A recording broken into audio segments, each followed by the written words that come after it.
Donc nous allons partager la parole de Dieu, justement pour nous rappeler un peu cette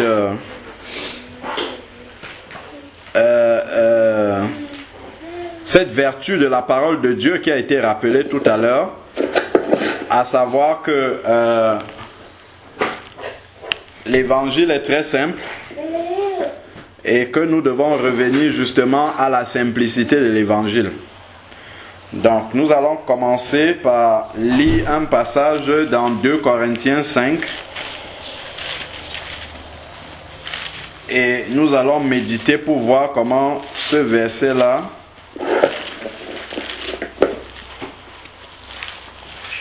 se retrouve manifesté dans la parole de Dieu. 2 Corinthiens 5, verset 16.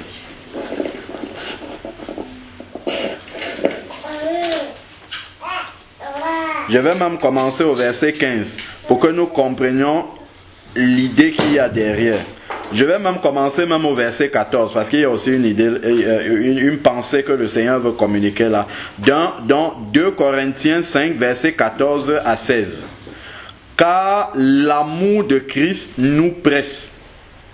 Nous qui avons discerné ceci, un seul est mort pour tous. Donc, tous sont morts. Voilà la première pensée. C'est l'amour de Christ qui nous pousse. Nous qui avons discerné, pour que l'amour de Christ nous pousse, il faut que nous ayons discerné que si un seul est mort, c'est-à-dire Christ est mort pour nous tous, donc nous tous nous sommes morts déjà. Si je suis mort, je vais dire une tautologie, comme on dit dans le langage ordinaire. Si nous sommes morts, ça veut dire que nous ne sommes plus vivants. On parle de mourir selon ce monde-ci. On comprend bien déjà. Donc, nous sommes morts à ce monde-ci. Nous sommes morts à notre ancienne personne. Ça, c'est la toute première chose que nous devons comprendre. Et c'est l'amour de Christ qui est mort pour nous, qui nous pousse à mourir à notre ancien nous-mêmes. Ça, c'est la première chose. Déjà que nous devons discerner dans ce verset. Et il dit, nous qui avons discerné. Donc ça, il faut aussi avoir cette révélation-là du Seigneur que si nous sommes en Christ maintenant, si nous marchons en Christ, nous sommes morts. Ça, le Seigneur nous devons demander au Seigneur de nous révéler cela. Nous sommes morts à notre ancienne personne. Donc celui ou celle que nous étions, cette personne-là est morte et elle est enterrée. D'ailleurs, elle s'est matérialisée lorsque nous entrons dans les eaux du baptême. Nous devons bien comprendre que cette personne-là n'existe plus. Donc quand quelqu'un parle, par exemple, il dit « Moi j'ai toujours été colérique, donc je ne peux rien faire ». Non, ça veut dire qu'il parle de quelqu'un qui est mort. En fait, il parle de quelqu'un qui est déjà enterré dans les eaux du baptême. Moi, j'ai l'habitude j'ai toujours fait ça depuis petit, c'est de famille chez nous. Non, ça n'existe pas ça en Christ. Puisque le verset 17 dit si quelqu'un est en Christ, il est une nouvelle créature, toutes les choses anciennes sont passées. Ça c'est même la conclusion à laquelle on arrive, qui matérialise véritablement et qui scelle la mort de l'ancienne personne et la vie de la nouvelle personne que nous sommes. Verset 15. Il est mort pour tous. Pourquoi? Pourquoi Christ est mort pour tous? Afin que les vivants ne vivent plus pour eux-mêmes.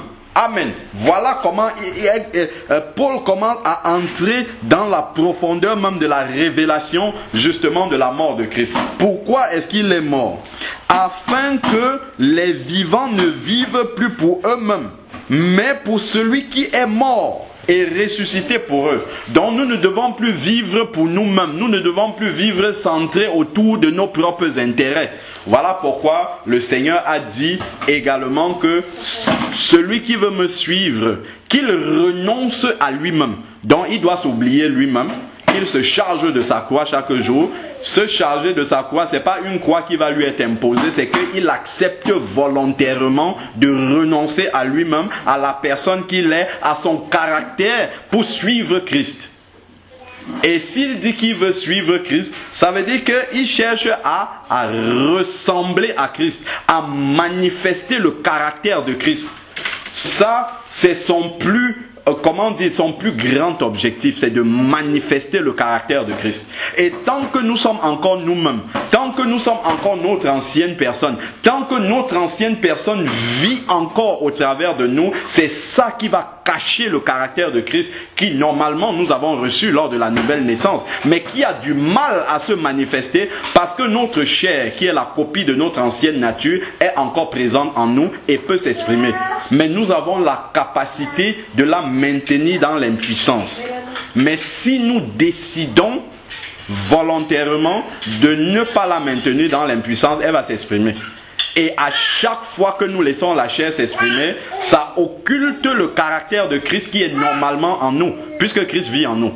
Donc ça veut dire que son caractère aussi est déjà en nous et doit simplement se manifester avec notre consentement. Donc c'est quand nous laissons ce caractère se manifester qu'il se manifeste.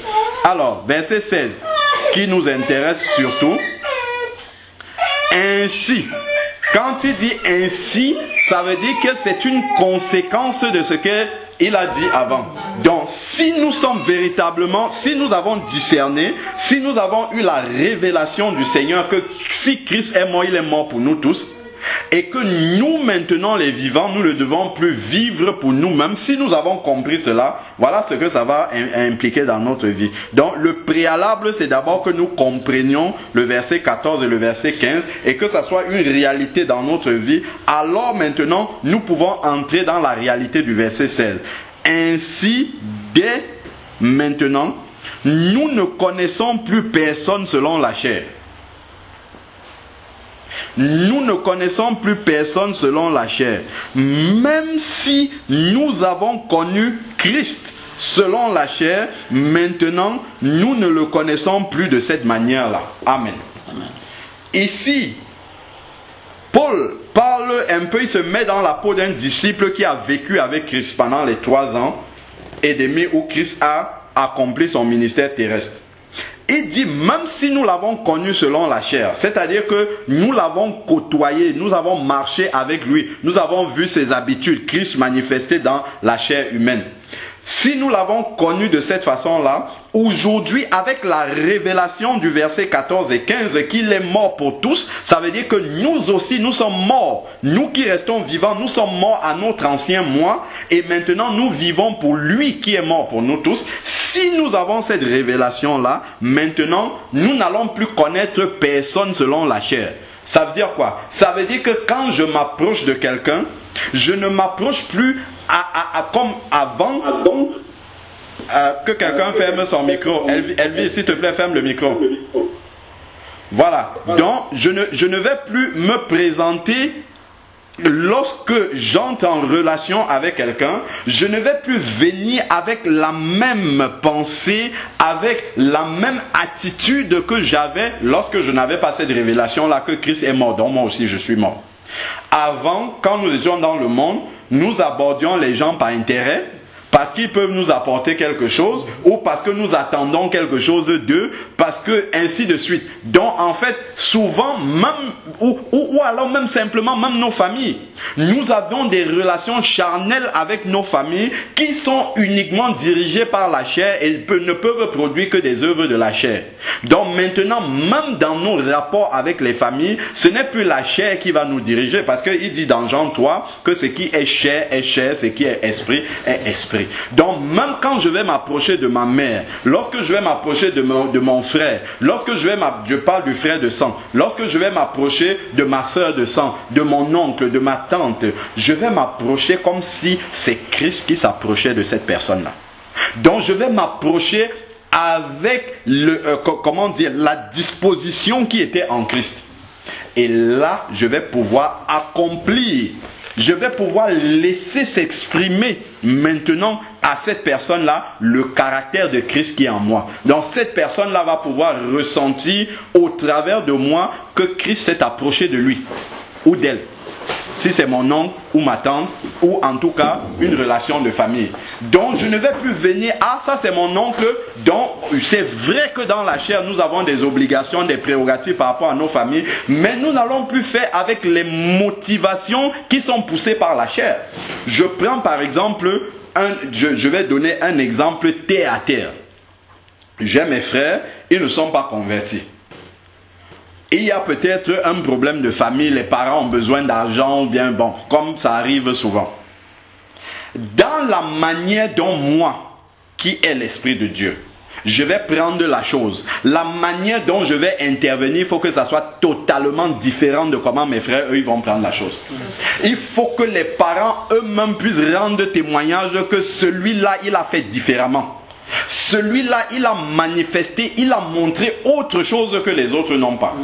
Pourquoi? Parce qu'il a pris ça comme étant ce sont mes parents, mais ce sont des créatures de Christ. Donc quand je m'approche d'eux, quand j'essaye de résoudre un problème qu'ils me posent, je ne vais pas venir là charnellement comme ceux qui n'ont pas l'Esprit de Dieu, comme ceux qui n'ont pas l'Esprit de Christ. Donc non seulement je vais résoudre le problème, mais je vais essayer de leur communiquer un peu de la vie de Christ qui est en moi.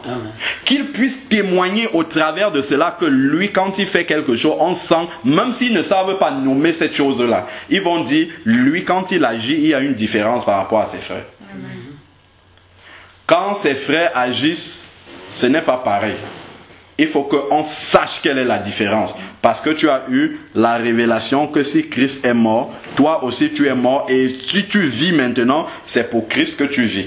Donc, et là maintenant, si nous ne devons plus aborder les gens qui sont auprès de nous selon la chair, nous allons voir maintenant de quelle façon est-ce que Christ, lui, il abordait les gens. Et ça, c'est important. Et là, on va revenir justement à la simplicité de l'évangile. Donc, déjà ici au verset 16, il a dit, si nous, ainsi, dès maintenant, nous ne connaissons plus personne selon la chair. Et même Christ, si nous l'avons connu selon la chair, nous ne le connaissons plus de cette manière. Comment est-ce que maintenant nous devons connaître Christ? Pour connaître Christ déjà, il faut comprendre qu'il faut naître de nouveau. Ça, c'est la première chose. Jean 3, verset 5. Jean 3, verset 5, c'est Christ qui parle à Nicodème. Il dit, Jésus lui répondit, en vérité, je te le dis.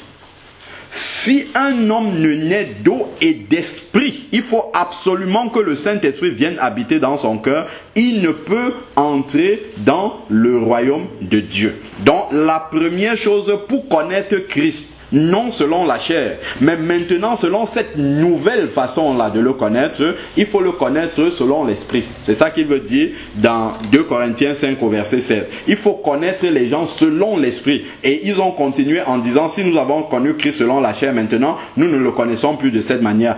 De quelle manière est-ce qu'ils connaissent Christ maintenant? Par le Saint-Esprit. C'est le Saint-Esprit qui leur révèle maintenant Christ. Et nous aussi, le Saint-Esprit doit nous révéler Christ. Et une fois que le Saint-Esprit nous a révélé Christ, revêtu de cette connaissance de Christ que nous avons maintenant, révélée par le Saint-Esprit, nous abordons les gens comme Christ aurait abordé ces personnes-là. C'est ça qui va faire que nous puissions maintenant aborder les gens, connaître les gens, non plus selon la chair, mais selon l'Esprit, animé par l'Esprit de Dieu. Prenons maintenant, et on peut confirmer cela aussi avec Jean 4, verset 24. Jean 4, verset 24, Dieu est esprit et il faut, c'est une nécessité, il faut que ceux qui l'adorent en esprit et en vérité. Donc on ne peut pas connaître Dieu si on n'est pas né de l'esprit, parce que Dieu est esprit. Donc pour pouvoir communiquer avec Dieu, pour pouvoir être en intimité avec Dieu, il faut être né de l'Esprit. C'est-à-dire que le Saint-Esprit soit venu habiter dans notre cœur, soit venu habiter en nous. Et ça, il faut d'abord se repentir. Ça, c'est clair. Le Saint-Esprit ne peut pas venir habiter dans un cœur qui est encore sale, qui n'est pas encore lavé par la repentance. Donc, lorsque le Saint-Esprit vient habiter en nous, maintenant que nous avons l'Esprit de Dieu, et que Dieu est Esprit, l'Esprit qui est en nous peut communiquer avec Dieu, et c'est comme ça que nous pouvons le connaître, parce que connaître quelqu'un, c'est, comme la Bible le dit, c'est avoir une intimité avec la personne. Et si on a une intimité avec quelqu'un, ça veut dire qu'on communique avec cette personne, c'est pas un monologue. Lorsque nous parlons à la personne nous répond, nous lui répondons, et ainsi de suite, et c'est comme ça que nous entrons en intimité avec la personne. Donc, pour que justement Dieu puisse nous puissions connaître Dieu de cette façon-là, il faut effectivement que nous ayons l'équipement qui nous permet de communiquer avec Dieu. Et cet équipement-là, c'est le Saint-Esprit. Donc ça, c'est la base déjà. Et lorsque nous avons le Saint-Esprit, la nature de Jésus habite maintenant en nous. À ce moment-là, nous pouvons commencer à aborder, à chercher à connaître les gens, non plus selon la chair, mais selon l'Esprit de Dieu qui vit en nous. Voilà. Et donc, c'est le Saint-Esprit qui nous met en contact avec Dieu. Ça, c'est très, très important. C'est lorsque nous recevons le Saint-Esprit que véritablement, nous pouvons et nous entrons en contact avec Dieu. Nous voyons autour de nous les religions. Les gens, pour entrer en contact avec Dieu, ils vont aller se prosterner devant une statue, comme si la statue était l'intermédiaire entre Dieu et eux, ou bien prendre le chapelet. Donc, prendre des objets matériels en pensant que on peut trouver Dieu au travers de ça, c'est pas vrai ça. La seule vérité biblique, c'est le Saint-Esprit qui nous met en contact avec Dieu. Ça, c'est clair. Il n'y a pas d'autre possibilité d'être en contact avec Dieu que d'être habité par son Saint-Esprit. Et ça, je pense d'ailleurs qu'on le voit aussi dans Jean 14. Jean 14 nous dit aussi la même chose. Alors, Jean 14, verset 23, je pense, c'est mentionné là-dedans. Jean 14, verset 23 dit: Jésus lui répondit: si quelqu'un m'aime, il garde ma parole. Et quoi? Mon Père l'aimera et nous viendrons vers lui et nous ferons notre demeure chez lui. Donc le Père viendra avec Jésus pour faire leur demeure dans le cœur de la personne. Et là maintenant, Dieu va se révéler. C'est là maintenant que la personne sera en contact avec Dieu. Donc seul le Saint-Esprit peut nous mettre en contact. Pas un porte-bonheur que ma grand-mère m'a donné ne va jamais me mettre en contact avec Dieu. Ça va me mettre en contact avec des esprits séducteurs, des esprits mauvais. Donc, on ne doit pas chercher Dieu au travers de tous ces objets matériels-là. On doit chercher Dieu en demandant au Seigneur de nous donner son esprit, selon Luc 11, 11. Si le Seigneur accorde son esprit à ceux qui le lui demandent. Voilà. Donc, nous avons compris maintenant de quelle façon déjà le verset 16 là nous dit que nous devons chercher à connaître les gens, non pas selon la chair, mais selon l'esprit. Et nous avons compris que si nous voulons connaître les gens selon l'esprit, ça veut dire que puisque Jésus s'est révélé en nous, nous allons chercher à connaître les gens, à aborder les gens, à développer nos relations avec les gens comme Jésus l'aurait fait. Maintenant que nous avons cette révélation-là, qu'est-ce que nous allons faire? Nous allons aller voir un peu comment Jésus développait ses relations humaines avec les gens. Et nous allons comprendre de quelle façon est-ce que justement il faut connaître les gens. Si nous connaissons les gens comme Jésus les connaissait, ça veut dire que nous ne les connaissons plus selon la chair, mais selon l'esprit. Amen. Donc, prenons par exemple Luc 1, verset 13. On a une première connaissance qui va nous aider là-bas. Luc 1, verset 13.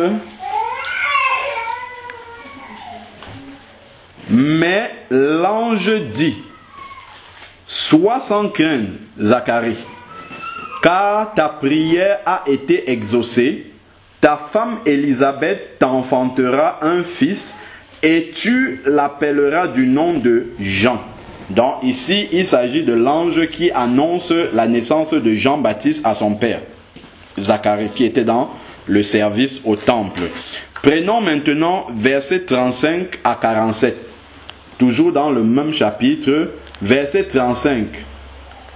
L'ange lui répondit, c'est maintenant à Marie. L'ange lui répondit: le Saint-Esprit viendra sur toi et la puissance du Très-Haut te couvrira de son ombre. C'est pourquoi le Saint-Enfant qui naîtra sera appelé Fils de Dieu.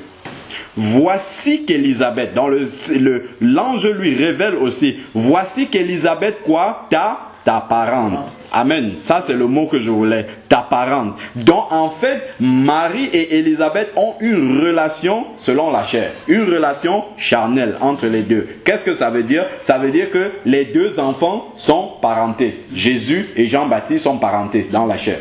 Donc, Élisabeth, ta parente, a conçu elle aussi un enfant en sa vieillesse, et celle qui était appelée stérile est dans son 6e mois, car rien n'est impossible à Dieu. Marie lui dit, voici la servante du Seigneur, qu'il me soit fait selon ta parole, et l'ange s'éloigna d'elle. Alors, verset 39.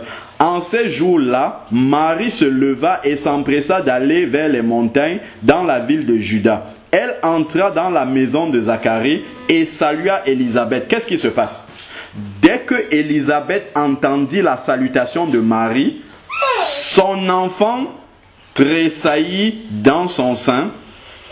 Et qu'est-ce qui s'est passé? Élisabeth fut remplie du Saint-Esprit. Déjà, il y a une manifestation surnaturelle de Dieu qui se passe là. On nous montre déjà que on sort du domaine de la chair pour entrer dans le domaine de l'esprit. C'est sa parente qui est la Marie. Et qu'est-ce qui se passe? Il y a une manifestation du Saint-Esprit qui arrive. L'enfant tressaillit dans son ventre et elle est remplie du Saint-Esprit. On voit cette transition-là déjà de la relation charnelle qu'elle a avec Marie, sa parente, et cette relation-là entre les deux enfants qui sont dans le ventre. Ça, on va le voir dans les versets d'après. Dès que Élisabeth, je lis le verset 41, dès que Élisabeth entendit la salutation de Marie, son enfant tressaillit dans son sein. Élisabeth fut remplie d'Esprit Saint et s'écria d'une voix forte, tu es bénie. Voilà. Elle est remplie du Saint-Esprit. Et comment elle parle maintenant? Regardons maintenant comment elle parle. Elle parle avec le langage de l'Esprit. Elle ne dit pas, oh, comment tu vas ma soeur? Les enfants vont, enfin, la famille va bientôt. Elle a oublié ça. Regardons ce qu'elle dit. Elle s'écrie, verset 42, d'une voix forte. Tu es bénie d'entre les femmes et le fruit de ton sein est béni. Comment m'est-il accordé que la mère de mon Seigneur vienne chez moi? C'est sa parente. C'est même peut-être sa cousine. Mais elle dit, comment m'est-il accordé que la mère de mon Seigneur vienne chez moi? Est-ce que nous voyons la transition ici? C'est sa parente, mais elle ne lui parle plus comme étant sa parente. Parce qu'elle a été remplie du Saint-Esprit. Et elle a eu la révélation qu'elle est certes ma parente, mais il y a quelque chose qui se passe là maintenant. Il y a cette transition-là de la relation de la chair pour passer dans une relation maintenant révélée par le Saint-Esprit avec sa même cousine ou sa parente là. Et ça vient de l'enfant qui a tressailli dans son ventre. Et sûrement Marie qui est de l'autre côté, qui a aussi un enfant béni du Seigneur dans son ventre. Donc on voit ce changement de relation-là. Mais on voit que, et ça c'est important de le mentionner, que c'est le Saint-Esprit qui a déclenché cela. Ça ne s'est pas fait comme ça par la chair. C'est elle a d'abord, lorsque l'enfant a tressailli, elle a été remplie du Saint-Esprit. Et maintenant, remplie du Saint-Esprit, elle a eu cette révélation-là maintenant, que celle qui est là, elle est la mère de ton Seigneur. Et elle ne dit pas, oh viens ma cousine, viens ma parente, non. Elle lui parle maintenant le langage même de l'Esprit. Cette nouvelle relation-là, entre les deux, révélée par le Saint-Esprit, s'instaure. Donc on voit que la présence de l'Esprit Saint est absolument indispensable pour pouvoir entrer dans cette relation où on connaît les gens, non plus selon la chair, mais maintenant selon l'Esprit. C'est-à-dire, comme Jésus a connu les gens, là juste simplement dans l'introduction de la façon dont Jésus connaît les gens. Donc, verset 44, car voici aussitôt que la voix de ta salutation a frappé mes oreilles, l'enfant a tressailli d'allégresse dans mon sein. Heureuse celle qui a cru à l'accomplissement de ce qui lui a été dit de la part du Seigneur. Et Marie dit, mon âme exalte le Seigneur et mon esprit a de l'allégresse en Dieu mon Sauveur. Donc les deux parentes sont rentrées maintenant dans l'adoration du Seigneur. Et ça, c'est conduit par l'Esprit, ça. Donc, elles ne sont pas conduites à parler des relations de la chair. Ah, est-ce que les gens vont bien au village? Est-ce que la famille va bien? Est-ce qu'elles sont conduites naturellement par le Saint-Esprit dans l'adoration du Seigneur à être centrées sur Jésus? Voilà comment, lorsque nous sommes habités par le Saint-Esprit doit nous conduire à aborder nos relations familiales, nos connaissances avec le Saint-Esprit. Conduit par le Saint-Esprit. Quand je m'approche de quelqu'un, certes, je vais peut-être demander les nouvelles, mais c'est le Saint-Esprit qui me conduit en fait pour que je puisse placer la parole de Dieu.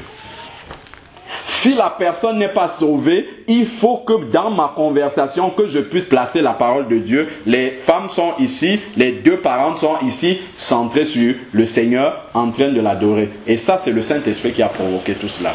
Donc, même quand nous nous levons, nous allons rendre visite parce que la Bible nous demande de rendre visite, d'être avec nos familles converties ou pas du tout. C'est un devoir. Donc, lorsque je me lève pour aller dans ma famille qui n'est pas convertie, je dois passer le temps dans la prière pour demander au Seigneur, Seigneur, crée une occasion là-bas pour que je puisse communier avec eux, non pas selon la chair, mais selon l'esprit. Et si c'est l'esprit qui me conduit, l'esprit de Dieu permettra que je puisse communiquer la parole de Dieu. Même si je ne leur parle pas directement de Jésus, au travers de mon comportement, je vais leur laisser un peu de la vie de Jésus que j'ai en moi. Ils vont voir un peu de Jésus se manifester au travers de moi. Et c'est comme ça qu'ils vont être touchés. Et ça, c'est ce que le verset 16 de 2 Corinthiens 5 nous exhorte à faire. Ne plus connaître les gens selon la chair. On vient s'asseoir avec quelqu'un, on parle seulement des choses charnelles du début jusqu'à la fin. Nulle part dans notre esprit, on ne demande à Dieu, Seigneur, comment est-ce que je peux communiquer quelque chose qui vient de toi à cette personne qui est devant moi et qui est perdue. Donc ça, c'est comme ça que de cette façon-là, nous devons chercher à connaître les gens, à être en contact avec eux. Prenons maintenant Jean-Baptiste lui-même. Comment est-ce qu'il parle de Jésus? 1 Jean toujours. Jean 1 verset 29. Jean 1, on n'est plus dans Luc, on va dans Jean maintenant. Jean 1 au verset 29. Jean 1 verset 29 nous dit, je prends même verset 28 pour qu'on comprenne le contexte. Cela se passait à Béthanie au-delà du Jourdain où Jean baptisait. Le lendemain, il vit Jésus venir à lui et dit, voici l'agneau de Dieu qui ôte le péché du monde. Amen. Amen. Il ne dit pas voici mon cousin qui ôte le péché du monde. Il ne dit pas oh Jésus comment tu vas, comment va ma tata là-bas. Voici l'agneau de Dieu qui ôte le péché du monde. Donc il était centré sur les choses de Dieu. Il était centré sur l'accomplissement de la parole de Dieu, la volonté du Seigneur. Et la volonté du Seigneur est que nous puissions communiquer sa vie autour de nous. Que nous puissions amener des âmes qui ne le connaissent pas.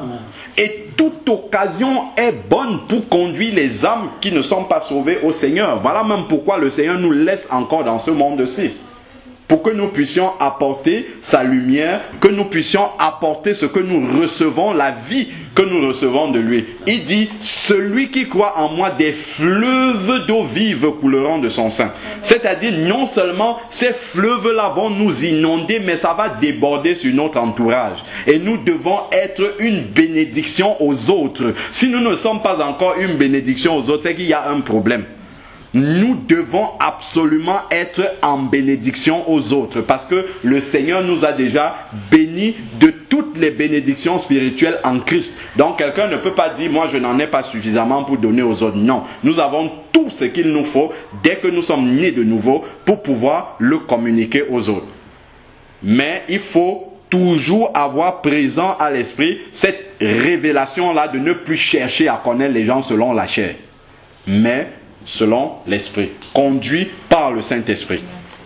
voici l'agneau de Dieu qui ôte le péché du monde. Et ça montre directement le type de relation que Jean-Baptiste a avec Jésus, qui est pourtant son parent, dans la chair, je parle bien. Qui est pourtant son parent. Mais il n'a pas ce type de relation-là.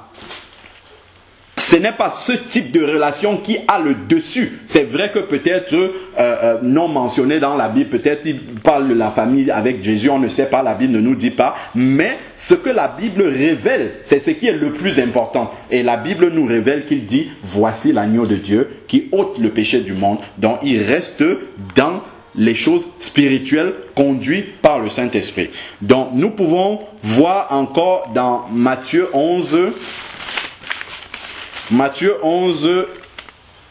à partir du verset 10. Matthieu 11, verset 10. Cette fois-ci, c'est Jésus qui va parler de Jean-Baptiste. Là, Jean-Baptiste a parlé de Jésus. Maintenant, nous allons voir aussi comment Jésus rend témoignage à Jean-Baptiste. Matthieu 11, verset 10 nous dit, « Car c'est celui dont il est écrit, voici, j'envoie mon messager devant ta face pour préparer ton chemin devant toi. En vérité, je vous le dis. » C'est Jésus qui parle seulement. Quand on dit en vérité, c'est Jésus qui parle. « Je vous le dis, parmi ceux qui sont nés de femmes, il n'en est pas de plus élevé, de plus grand, il ne s'est levé de plus grand que Jean-Baptiste. Cependant, le plus petit dans le royaume des cieux est plus grand que lui. » Donc, Jésus rend témoignage à Jean-Baptiste, non pas comme étant son cousin, mais il rend témoignage comme étant un prophète de Dieu. Donc, il n'y en a pas de plus grand que lui, ici. Jésus aussi, plus que tout le monde encore, est conduit par le Saint-Esprit dans une relation qu'il a pourtant. Ils ont une relation dans la chair, Jean-Baptiste et lui, mais Jésus parle selon le langage spirituel. Il ne parle pas selon le langage humain. Donc, puisque nous avons dit que nous voulons être des imitateurs de Jésus, nous devons apprendre à connaître les gens de cette façon-là. Apprendre à avoir ce type de relation-là avec les gens. Mais ça, c'est le Seigneur qui va nous révéler au travers de son esprit. Mais il faut qu'on le lui demande dans la prière. Si nous prenons maintenant, puisque nous sommes dans Matthieu 9, nous tournons 2 pages en arrière. Matthieu 9, du verset 9 au verset 13. Matthieu 9, 9. En passant plus loin, Jésus vit un homme appelé Matthieu, assis au bureau des péages. Il lui dit, « Suis-moi. » Matthieu se leva et le suivit. C'est quand même très étonnant. Jésus vient trouver quelqu'un à son lieu de travail. Il lui dit, « Suis-moi. » Et la personne n'hésite pas, elle se lève et le suit. Verset 10. Jésus était à table dans la maison. Or, beaucoup de péagers et de pécheurs avaient pris place avec lui et avec ses disciples.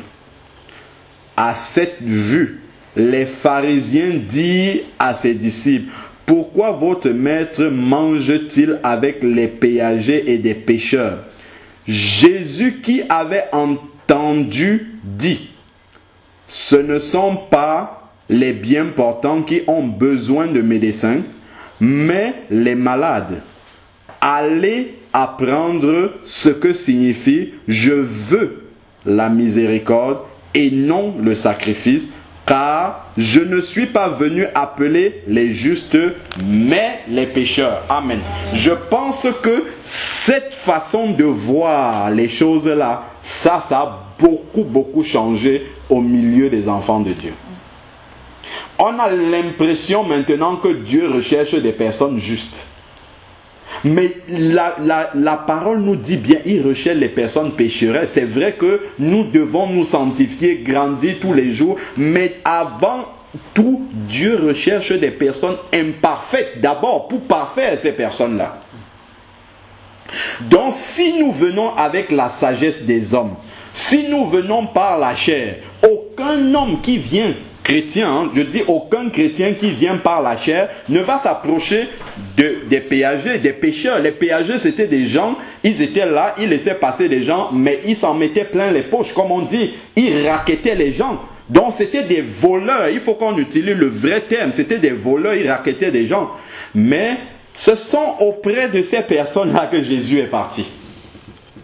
Pourquoi? Parce que Jésus ne venait pas auprès de ces personnes-là conduits par la chair. Si Jésus venait de façon charnelle, il ne pouvait pas s'approcher de ces personnes-là. Mais c'est parce que conduit par le Saint-Esprit, il s'approchait de ces personnes parce qu'il savait que ces personnes-là ont besoin d'être sauvées. Elles ont besoin d'entendre la bonne nouvelle. Elles ont besoin d'entendre que Jésus sauve encore aujourd'hui. Et ça, on a perdu tout cela de vue. On a oublié tout cela. Et maintenant, on regarde si tel a mis le pantalon et l'autre a mis les boucles d'oreilles ou les bijoux, je ne sais pas trop quoi. C'est ça qu'on regarde maintenant. Mais Jésus, ce n'est pas ça qu'il regarde. Voilà ce qui intéressait Jésus. Il y a des personnes perdues là-bas. C'est vrai qu'ils sont au milieu du vice. Mais je dois sauver ces personnes-là. Amen. Et ça, c'était plus important que toute autre chose. Je ne suis pas en train de dire qu'il ne faut pas se sanctifier extérieurement. Tout ça, c'est bien. Mais comment est-ce que Jésus aborde les gens?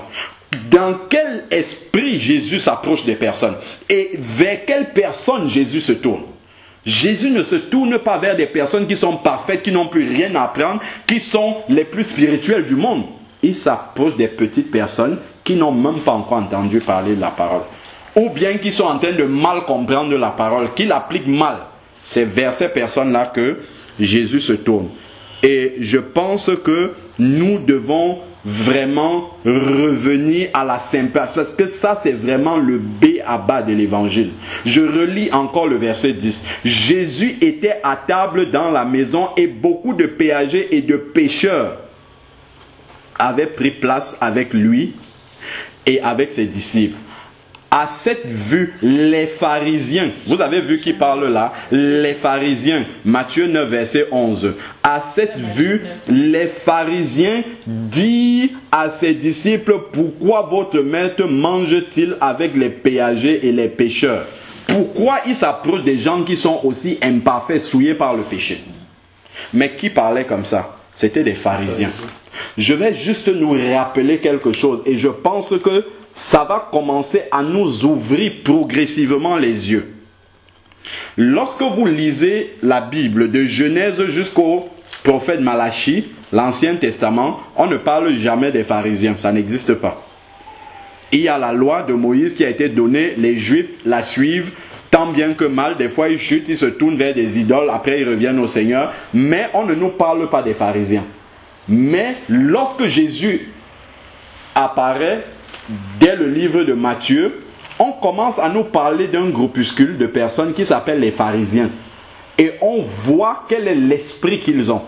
Ces personnes-là qui veulent tout faire, oui, respecter la loi de Dieu, mais à l'extérieur. Ils veulent montrer leur perfection à l'extérieur. Et on va voir les versets qui montrent qu'ils étaient centrés uniquement sur l'extérieur. Et Jésus a discerné cela. La sœur a dit tout à l'heure qu'il n'y a rien de nouveau sous le soleil et la parole de Dieu confirme ça. Il n'y a effectivement rien de nouveau sous le soleil. Ça s'est manifesté lors de la première venue de Jésus. Et aujourd'hui, si vous avez un peu de discernement, vous allez voir que exactement ce qui s'est manifesté lors de la première venue de Jésus est en train de se manifester maintenant que la deuxième venue de Jésus arrive.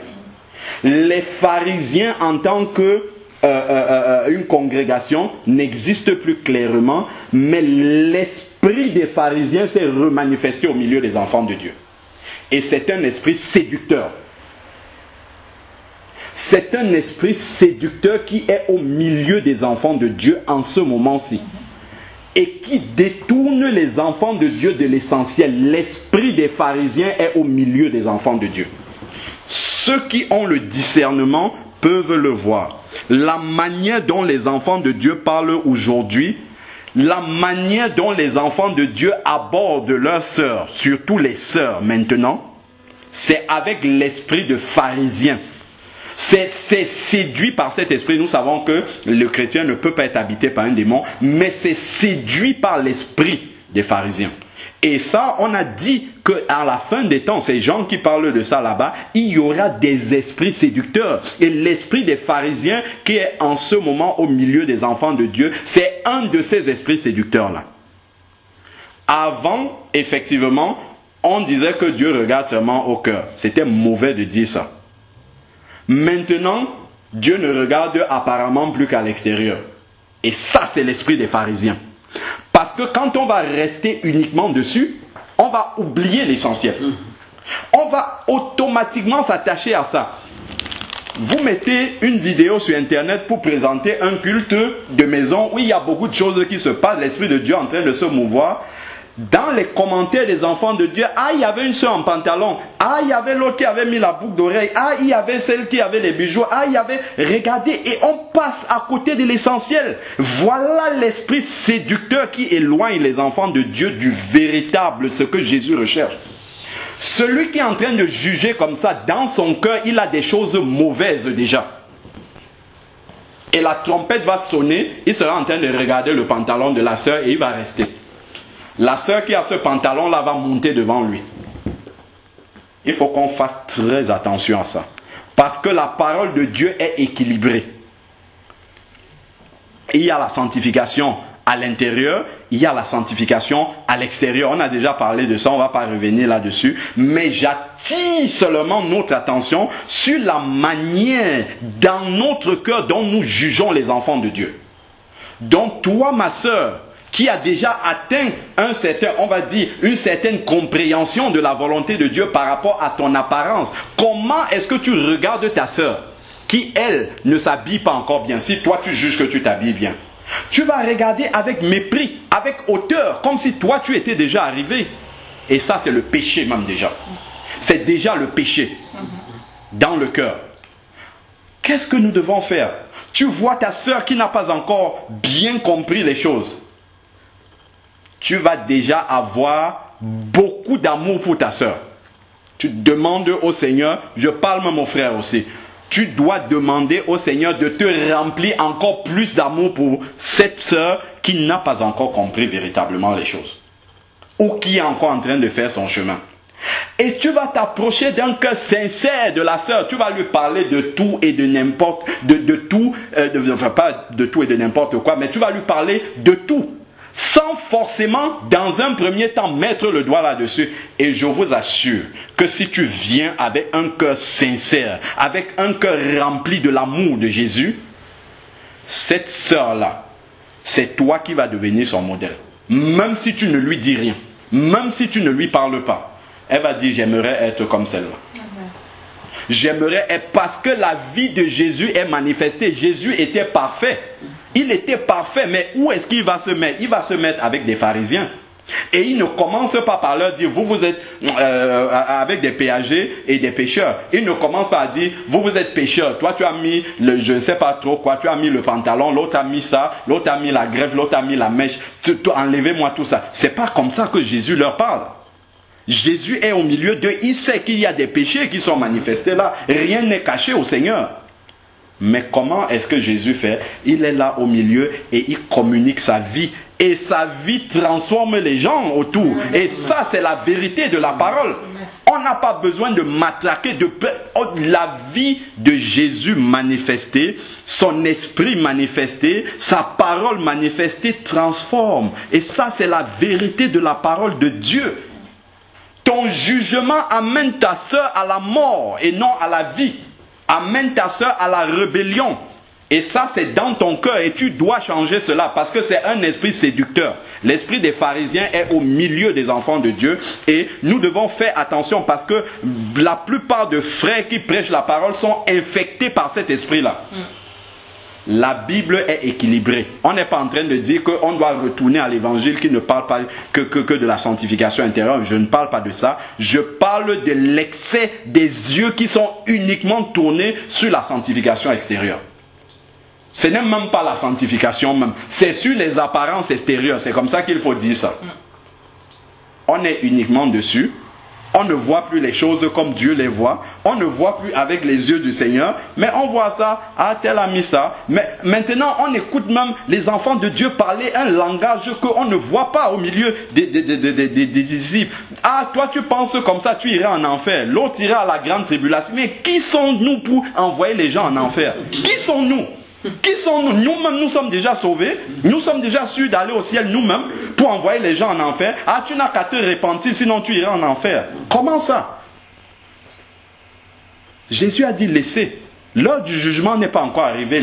Arrivons d'abord à la ligne. Il faut déjà être sûr. Paul a dit il vaut mieux la fin d'une chose que son commencement. Soyons déjà sûrs nous-mêmes d'être arrivés sur la ligne. Parce que Paul lui-même a dit je ne cours pas comme si j'avais déjà remporté le prix. C'est quand il arrive à la fin maintenant qu'il dit j'ai combattu le bon combat. Il conjugue au passé parce qu'il est arrivé déjà. Et il dit j'ai gardé la foi authentique. C'est parce qu'il était arrivé.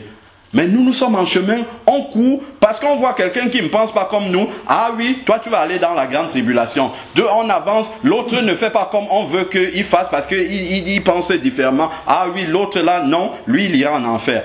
Mais qui sommes-nous? Qui sommes-nous pour parler comme ça? Qui sommes-nous?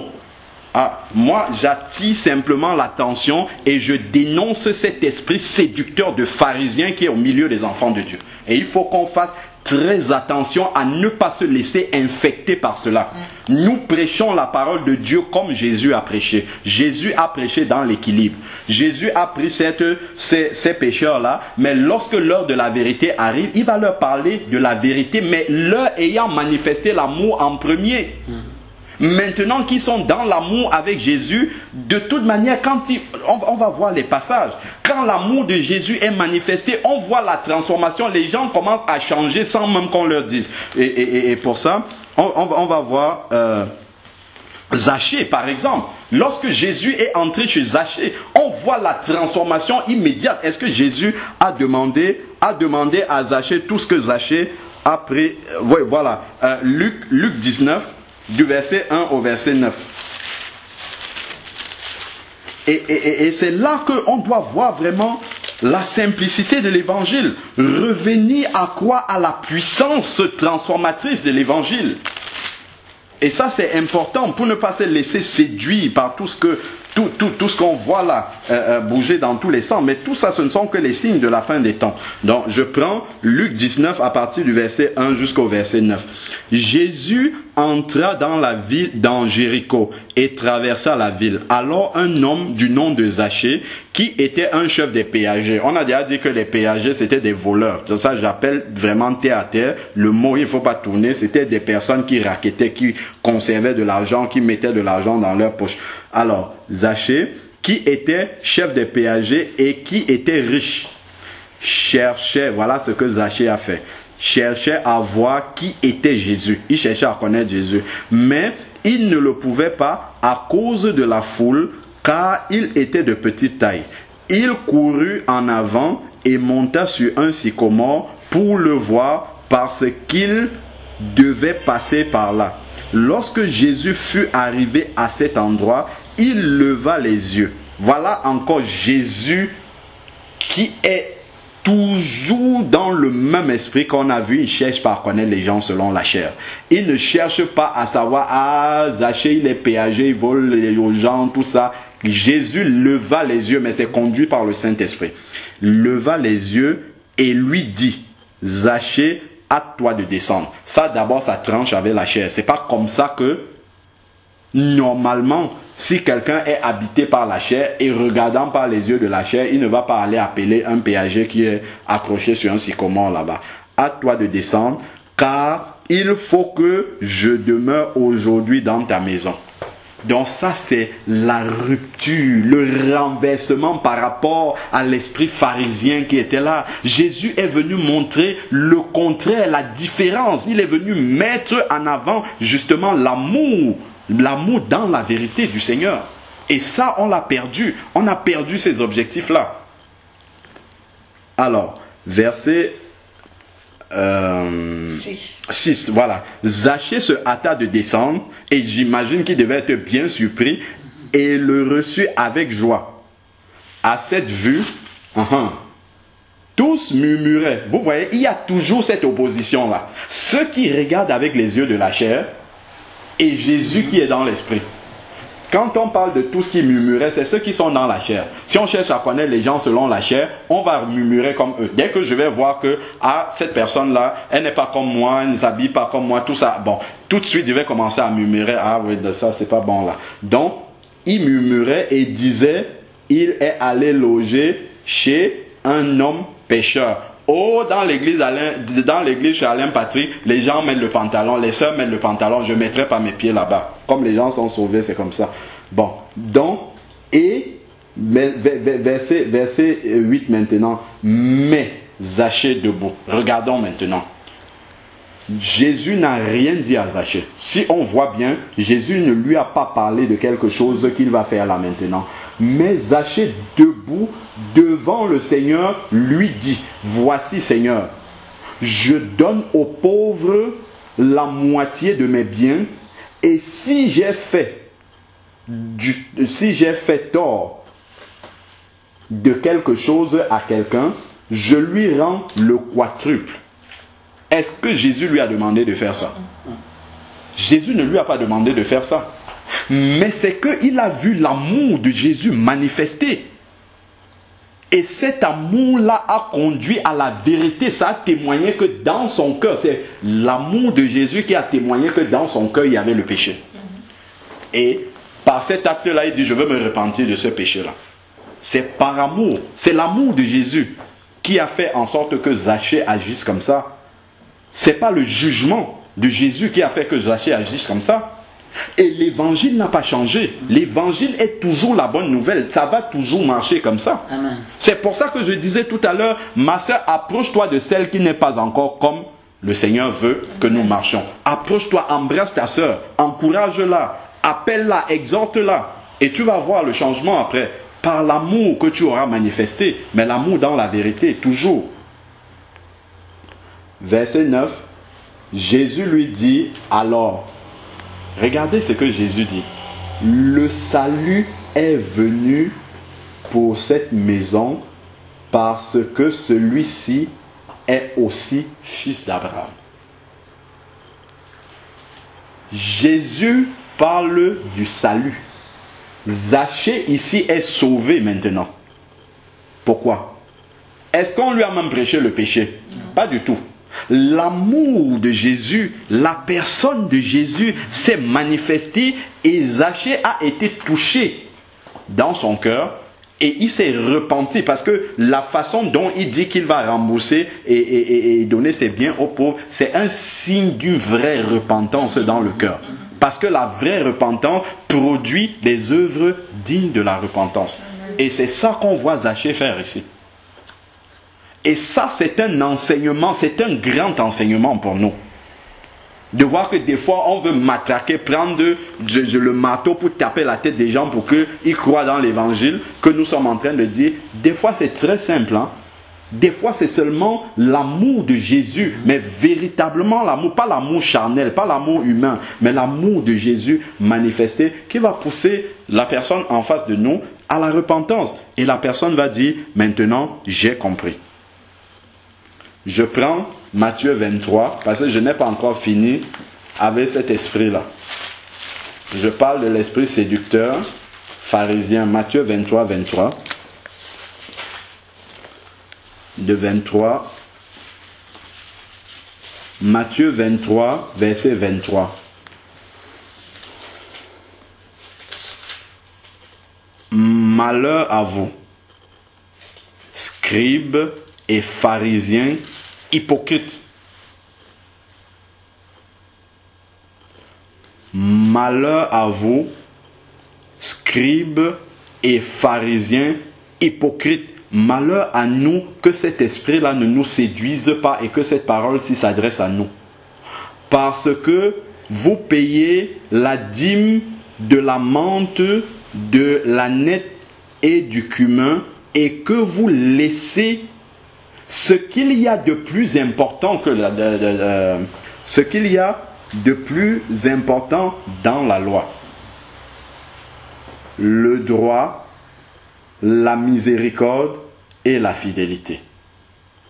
Donc, ils font une chose, c'est vrai, l'apparence extérieure, c'est vrai, il la faut, mais c'est au détriment de quelque chose de plus important. Et c'est là qu'est le problème. Il ne faudrait pas que le fait qu'on manifeste apparemment une décence extérieure, que ça nous détourne de ce qui est plus important. On n'est pas en train de dire que c'est pas bien, mais on dit qu'il ne faudrait pas que ça nous détourne de ce qu'il y a de plus important. Et c'est dans ce sens-là que cet esprit séducteur pharisien qui règne au milieu des enfants de Dieu tourne les enfants de Dieu de cette façon-là, comme nous sommes en train de lire. Détourne de la miséricorde, de la fidélité et le droit. C'est marqué la justice. La justice, voilà, c'est ça. En gros, c'est l'amour. Clairement, l'amour vrai, l'amour sincère. La charité. Voilà, exactement, le mot la charité. C'est là ce qu'il fallait pratiquer. Oui, il faut pratiquer cette apparence extérieure, mais sans laisser de côté le reste. Voilà. Sans laisser que dans notre cœur n'habite cet esprit de supériorité là. Ça, il ne faut pas laisser ça entrer dans notre cœur pour commencer à mépriser les autres. C'est que l'esprit du Seigneur n'est pas sur nous quand nous agissons comme ça. Conducteurs aveugles, voilà comment Jésus les appelle. Conducteurs aveugles qui remettaient au filtre le moucheron et qui avalaient le chameau. Malheur, 2 fois. Quand Jésus parle comme ça avec redondance, il faut faire très attention. Malheur à vous, scribes et pharisiens hypocrites. Il répète encore la même phrase une deuxième fois. Sachant que les évangiles que nous voyons ici, qui relatent la venue de Jésus, la première venue de Jésus, il y a beaucoup de vérités qui sont écrites ici et qui sont remanifestées là que Jésus revient. Si nous relisons les évangiles, doucement, doucement, il y a des choses que le Seigneur va nous révéler là-devant, que nous voyons manifester d'une autre façon. Ça ne se manifeste plus de façon physique, comme ça se manifestait quand Jésus était là, mais de façon spirituelle, en fait. C'est maintenant en esprit que ça se manifeste, et les gens sont séduits par ces différents esprits-là que nous voyons, et marchent de cette façon, comme les mêmes gens.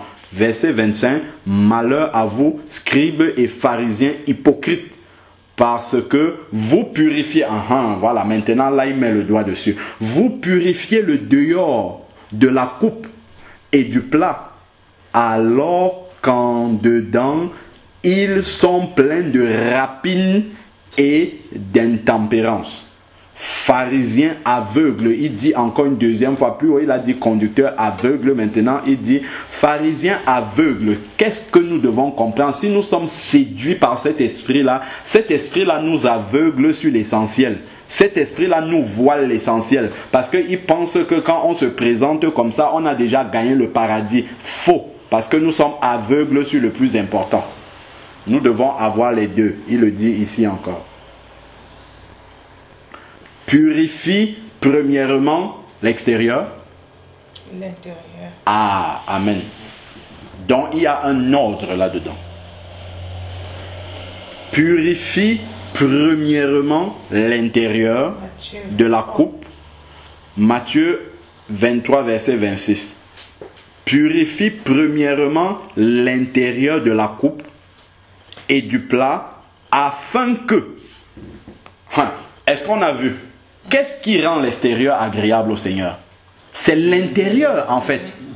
Et ça, c'est une grande révélation de la parole de Dieu. L'extérieur est le reflet de l'intérieur. Amen. L'extérieur est le reflet de l'intérieur. Si l'intérieur est mauvais, Dieu ne regarde même pas l'extérieur. Parce que c'est une conséquence, attention. Afin que l'extérieur aussi devienne pur. Ce n'est pas afin que l'extérieur soit pur. Je ne sais pas si on peut disséquer ce verset-là. Il dit, je vais encore relire ça doucement, doucement. Matthieu 23, verset 26. Pharisien aveugle. Donc il commence d'abord à dire que c'est l'aveuglement qui fait croire comme les pharisiens. Première chose. Ensuite, il dit, purifie premièrement l'intérieur de la coupe et du plat. Lorsque tu auras purifié ton cœur de tous les scories, de tous les murmures, de toute la jalousie, de toute la convoitise, de toute l'amertume, de tout le manque de pardon, de tout ça. Maintenant, il dit, afin que, lorsque l'intérieur sera purifié, la conséquence, afin que la conséquence sera que l'extérieur aussi va devenir pur. C'est pas que l'extérieur sera pur, c'est que l'extérieur va devenir pur. C'est quoi devenir? C'est un processus. C'est-à-dire que au fur et à mesure que l'intérieur se purifie, l'extérieur aussi se purifie. C'est la conséquence. Amen. C'est la conséquence. Amen. Ça, c'est vraiment la conséquence. Donc, qu'est-ce que ça veut dire ce verset? Ça rééquilibre toutes les choses. Celui qui dit « Ah, ne regardez pas mon extérieur parce qu'à l'intérieur tout est bon », faux. Pourquoi? Parce que si effectivement c'était bon, l'extérieur deviendrait pur. Donc il a faux. S'il dit « Ah, tout est dans mon cœur, ne regardez pas, ne faites pas attention à l'extérieur », il a faux par rapport à ce verset. Amen. De la même façon, l'autre qui est de l'autre côté, qui a déjà l'extérieur pur, normalement, nous devons nous attendre à ce que l'intérieur soit parfait même. Mais souvent, dans la manifestation de la vie de tous les jours, le Seigneur manifeste parce que le Seigneur expose toujours. Le Seigneur expose que ces cœurs-là sont encore truffés de beaucoup de choses qui ne sont pas de Dieu. Et c'est là que l'esprit séducteur du pharisianisme aveugle les enfants de Dieu. Je pense que ce verset-ci, les personnes qui vont suivre le message doivent méditer, surtout les sœurs, doucement dans ce verset-ci. Je répète encore Matthieu 23, verset 26. Méditez doucement et demandez au Seigneur lui-même de nous révéler ce qu'il a écrit là-dedans. Si nous prenons maintenant, puisque nous sommes dans Matthieu 21, versets 31 à 32. Nous sommes en train d'apprendre comment est-ce que Jésus abordait les gens non selon la chair, mais conduit par le Saint-Esprit. Donc il avait un autre type de relation que nous avec les hommes. Quand je dis nous, c'est nous charnels, nous qui ne sommes pas conduits par le Saint-Esprit. Bon, Matthieu 21, verset 31. Lequel des deux a fait la volonté du Père? Bon, je vais prendre à partir du verset 30 pour bien comprendre. Non, je prends un verset 28 pour bien comprendre, sinon on ne va pas comprendre. Qu'en pensez-vous? Un homme avait 2 fils. Il s'adressa au premier et dit, « Mon enfant, va travailler aujourd'hui dans ma vigne. » Il répondit, « Je ne veux pas. » Ensuite, il se repentit et il s'en alla. Verset 30.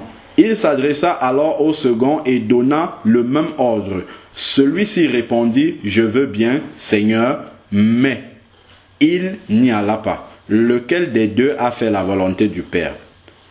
Il répondit, le premier. Jésus leur dit, « En vérité, ça c'est la partie qui m'intéresse, 31-32.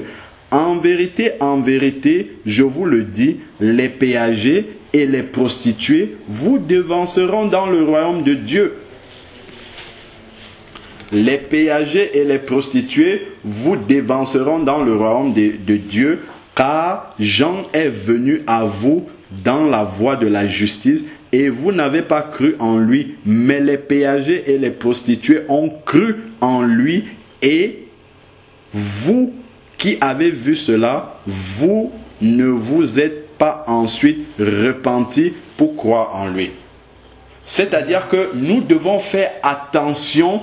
J'insiste beaucoup parce qu'il y a vraiment cet esprit-là. C'est pour ça que je parle, en fait, je m'adresse justement à cet esprit-là.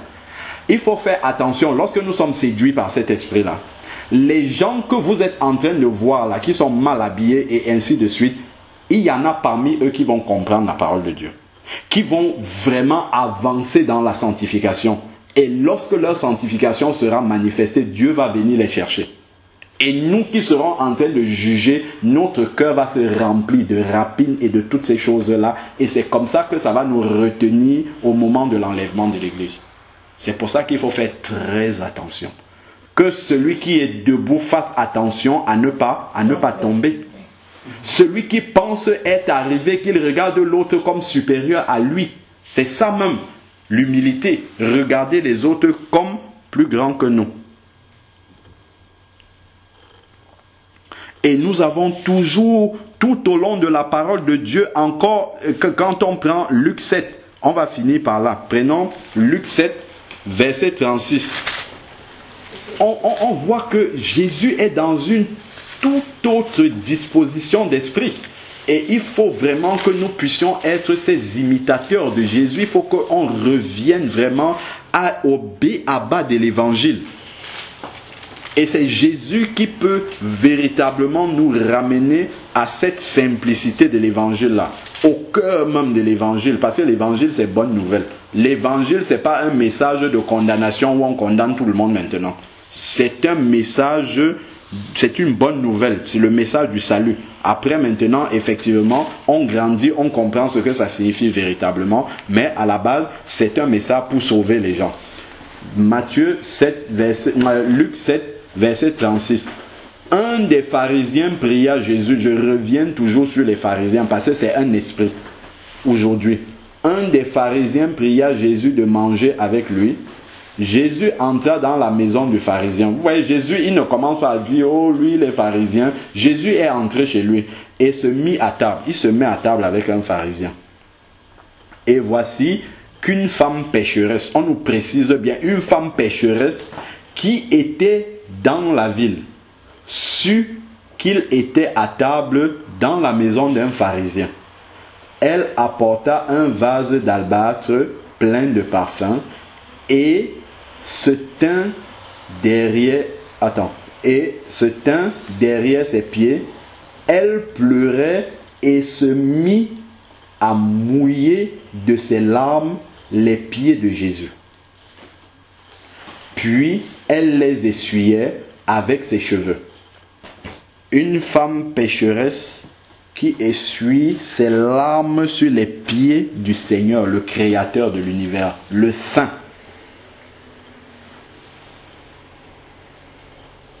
Nous qui sommes tellement imparfaits, on préfère ne même pas côtoyer les personnes qu'on voit apparemment qui ne sont pas saintes à nos yeux. Mais le Créateur de l'univers, celui qui était parfaitement saint, accepte qu'une femme pécheresse verse ses larmes sur lui et essuie de ses cheveux souillés.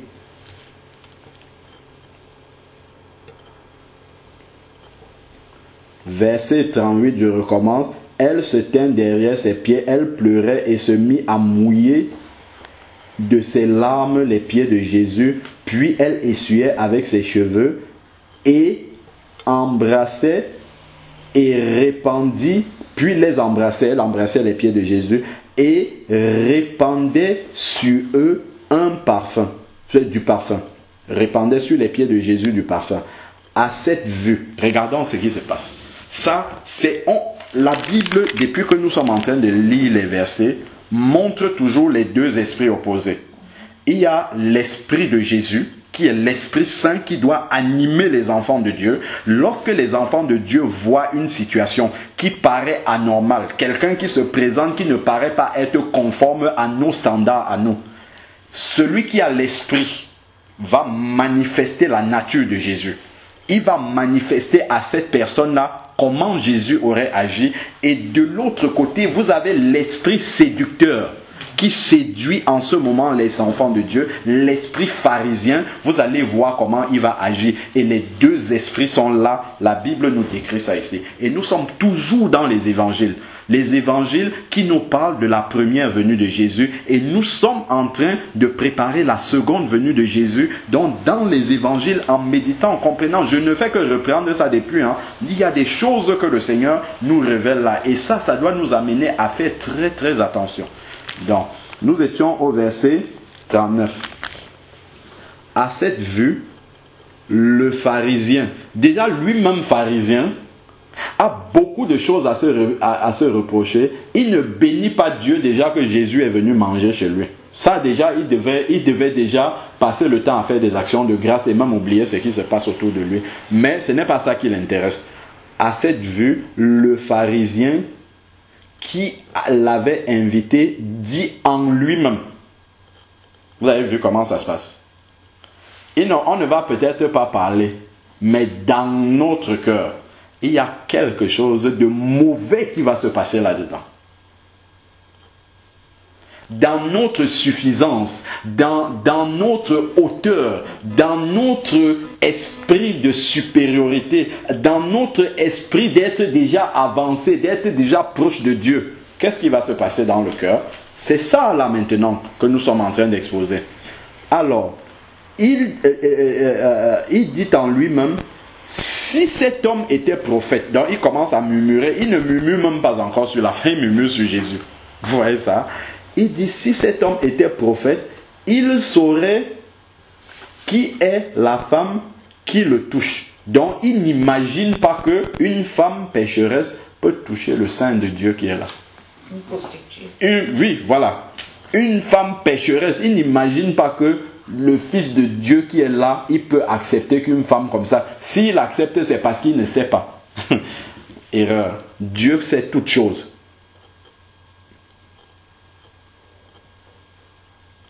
Donc, il saurait qui est la femme qui le touche et ce qu'elle est une pécheresse. Voilà maintenant verset 40. Jésus prit la parole et dit, Simon, j'ai quelque chose à te dire. Maître, parle, répondit-il. Un créancier, ça c'est extraordinaire, parce que Jésus avait discerné ça. Mais il comprend que ce n'est pas la peine de commencer à dire aux pharisiens, tu as fait ci. Il commence à enseigner maintenant. Il commence à montrer le droit chemin. Donc, nous n'indexons pas celui qui a cet esprit-là. Mais nous commençons à lui dire de revenir à la parole de Dieu et de voir ce qui est écrit là et de pratiquer ce qui est écrit. C'est comme ça que Jésus a commencé à faire. Un créancier avait 2 débiteurs. L'un avait 500 deniers et l'autre 50. Comme ils n'avaient pas de quoi payer, il leur fit grâce de leur dette à tous les 2. Lequel l'aima le plus? Simon répondit, celui, je suppose, auquel il a fait grâce de la plus grosse somme. Jésus lui dit, tu as bien jugé. Puis, il se tourna vers la femme et dit à Simon, vois-tu cette femme? Je suis entré dans ta maison et tu ne m'as pas donné d'eau pour mes pieds. Mais elle a mouillé mes pieds de ses larmes et les a essuyés avec ses cheveux. Tu ne m'as pas donné de baiser, mais elle, depuis que je suis entré, elle n'a pas cessé de me baiser les pieds. Tu n'as pas répandu d'huile sur ma tête, mais elle a répandu du parfum sur mes pieds. C'est pourquoi je te le dis, ses nombreux péchés sont pardonnés parce qu'elle a beaucoup aimé, mais celui à qui l'on pardonne peu, aime peu. Et il dit à la femme, tes péchés sont pardonnés. Ceux qui étaient à table avec lui se mirent à dire en eux-mêmes. Vous voyez encore comment le péché se consomme. Quand on est devant cette manifestation-là de l'amour de Dieu, l'amour de Dieu qui surpasse la compréhension humaine, là où l'homme veut condamner, Dieu vient, il accorde la miséricorde. Et là-dessus, ils commencent à méditer dans leur cœur. Qui est celui qui pardonne même les péchés? Mais il dit à la femme, ta foi t'a sauvé. Il parle encore du salut ici. Va en paix. Et on comprend où est-ce que Jésus mettait justement l'accent? Il mettait l'accent sur cette miséricorde-là qui enseignait. C'est clair que la femme, c'est quand elle repart, la femme pécheresse, le fait d'avoir pu oindre de ses cheveux comme ça les pieds du roi des rois, du maître, le créateur de l'univers, mais elle part dans une joie extraordinaire, libérée. Il ne m'a pas repoussé, il ne m'a pas jeté comme les hommes étaient en train de murmurer dans leur cœur. Et c'est à cela que nous devons revenir dans cette compréhension de l'évangile qui dépasse nos entendements limités, qui se limite à nos yeux, à ce que nos yeux voient. Nous devons demander au Seigneur de purifier nos yeux, de renouveler notre intelligence afin que nous voyions comme lui, il voit les choses. Et que nous revenons au standard de Jésus lui-même. Que nous sachions comment discerner ces choses-là. La manière, je répète encore, je l'avais déjà dit une fois, la manière dont je parle à quelqu'un qui a déjà compris l'évangile et qui est endurci, c'est pas la même façon que je vais parler à quelqu'un qui se cherche encore, comme je vais dire, qui cherche encore sa voie, qui n'a pas encore compris comment les choses se passent. Mais c'est par la vie de Jésus qui se dégage en moi qu'on a vu comment Jésus agit. C'est cette façon de connaître les gens dans l'esprit, de leur manifester justement la vie de Jésus qui va transformer encore plus même que si on avait commencé à juger les gens comme ça et que les gens fassent les choses sans même comprendre pourquoi ils les font. Il faut que nous comprenions et que nous réalisons que cet esprit séducteur de pharisien là est au milieu des enfants de Dieu. Et c'est un signe de la fin des temps. Et il ne faudrait pas que nous nous laissons séduire par cet esprit-là. Il faut que nous revenions à la parole, que nous retrouvons l'équilibre du Seigneur et que nous marchions avec cet équilibre-là. Et que nous communiquons autour de nous la vie de Jésus en nous, sans amertume. Dans la vie de Jésus, il n'y a rien d'amer. Ce ne sont pas les fruits de la mort qui sont en nous, mais ce sont les fruits de la vie. Et nous devons apporter ces fruits de la vie-là autour de nous, afin que les gens ne meurent pas, mais qu'ils vivent. Qu'ils aient la vie en abondance, comme le Seigneur a dit. Qui portent du fruit, comme nous aussi nous portons du fruit. Si nos fruits sont amers, c'est l'amertume que nous allons porter autour de nous. Il faut que quand les gens nous voient, qu'ils aient envie d'être comme nous. Si nous sommes des gens qui passons le temps à juger, à condamner, les gens ne voudront pas être comme nous. On ne veut pas de cela. Mais si la nature de Jésus véritable, comme on a lu dans beaucoup de versets dans les évangiles, est manifestée, les gens reconnaîtront, même comme les pharisiens et les autres ont rejeté Jésus, ceux-là, il a dit les prostituées et les péagers, eux ils hériteront le royaume des cieux devant vous. Ces personnes-là qu'on méprise reconnaîtront toujours au milieu de tous les enfants de Dieu, voilà ceux qui manifestent vraiment le vrai Jésus. Et ce Jésus-là, qui est amour, qui reconnaît cet amour-là, et c'est dans cet amour-là qu'il va dire « Ah mon frère, ah ma soeur, prends courage, il y a encore ça à travailler, le Seigneur veut t'amener à cette dimension-ci, avançons ensemble. » Ça c'est très très important à comprendre. Revenons donc à l'essentiel de la parole de Dieu. Seigneur Dieu Tout-Puissant, Père, nous voulons encore vraiment te rendre grâce pour cette parole qui nous ramène, Seigneur Dieu, à l'essentiel. Seigneur, tu as dit au travers de la bouche de Paul, soyez mes imitateurs comme je suis moi-même l'imitateur de Christ. Père, nous avons lu dans les 4 évangiles. Nous t'avons vu agir, nous t'avons vu marcher, nous avons vu comment tu t'es approché des personnes.